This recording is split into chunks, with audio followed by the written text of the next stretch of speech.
Hello, this is the video that explains how to complete the transfer exchange of USCG documentation here at our site. With this form, you can make a change or transfer in the vessel's ownership. This would include adding or removing a spouse, selling the vessel, transferring the vessel to a new individual, company, or trust, changing the managing owner, and so forth. Remember, should there be an outstanding mortgage or lien on the vessel, that will have to be satisfied, or permission from the mortgagee, the lender, will need to be obtained. That is necessary in order to complete the transfer of the vessel's certificate of documentation. The vessel itself must measure at least 5 net tons and be wholly owned by a citizen of the United States to be eligible for USCG documentation.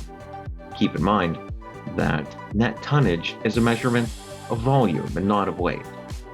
Good rule of thumb, if your vessel is longer than 25 feet, then it almost invariably measures at least 5 net tons. To complete the form, go to our homepage and left-click on Transfer Exchange. You will find it on the left side of the site, typically towards the top. There are certain disclaimers attached to this form. For example, once you have submitted your application to us, our team of trained, experienced specialists will review your document before then contacting you to ensure the integrity of the data that you have submitted.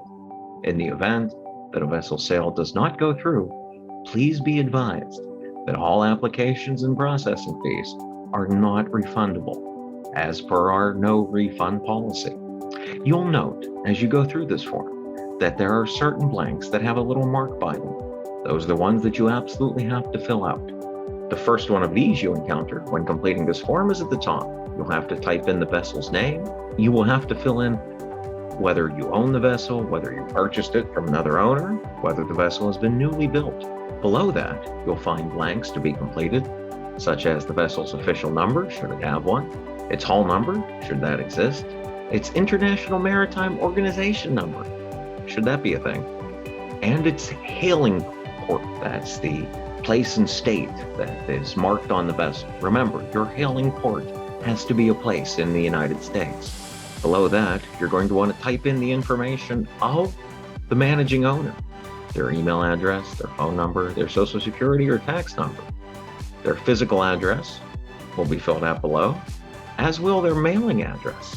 When you get to H, that is where you have to complete as to whether there are other owners, such as the spouse, other persons, other entities that own an interest in this vessel. The purpose of this application is, of course, at least number 1, the transfer exchange of certificate of documentation. Below that, you'll find the endorsements of the vessel. Remember, these are the statements of purpose for how you're going to use the vessel, such as recreational, means you're using it for fun, family and friends, just to have a good time. Fishery is for conducting commercial fishing operations in the exclusive economic zone or on the navigable waters of the United States. Coastwise is when you're transporting people and or goods on those same waters. And registry is for foreign trade. Below that, you'll get to K, which is where you will select the primary service and horsepower of the vessel. Please select only one service for which the vessel will be primarily used and insert the horsepower. Once you've completed all of that, click Next, and you'll go to the second page. There, you'll want to type in your billing information, how you will pay for this. You'll also be given such options as to, you can opt to have a certified copy of your certificate of documentation. You can also opt for rush processing, priority request. Those services put your forms right at the top of our queue so that we can process them that much faster.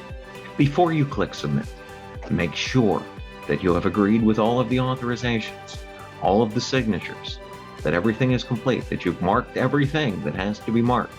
And then, when the time comes, click Submit. That's all it takes.